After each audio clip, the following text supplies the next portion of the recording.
Ako nga pala si Socially Awkward VA at ano nga ba yung system na meron ako nung una akong naghahanap ng work from home job ko. So yung system na fina-follow ko dati is dapat meron akong at least 60 applications na masubmit sa isang araw.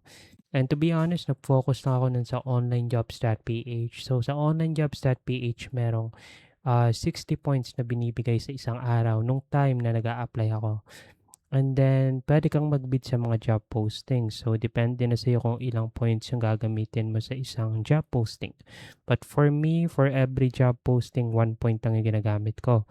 So, in one day, I have a total of 60 submissions dahil meron akong 60 points. So, ayun yung system na fina-follow ko sa isang araw. A minimum of 60 applications yung dapat ma-submit ko. And then compared naman sa motivation, so ang problem with system versus motivation is magsasubmit ka lang ng applications 'pag motivated ka. Let's say nakapanood ka ng virtual assistant video na nagpa-motivate sa'yo na, magsimula sa virtual assistant or mag-submit ulit ng mga applications.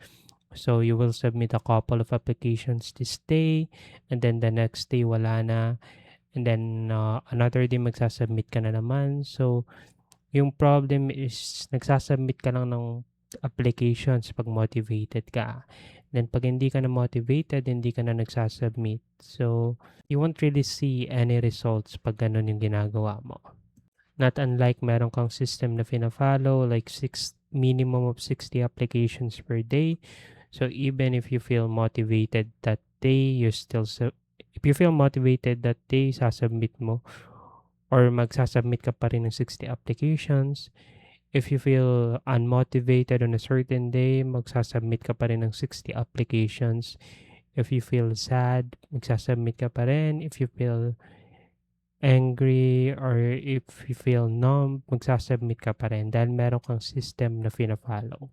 So, ayun yung difference between system versus motivation. So, today, mag-set ka na din ng system mo and I would suggest a minimum of 60 applications per day.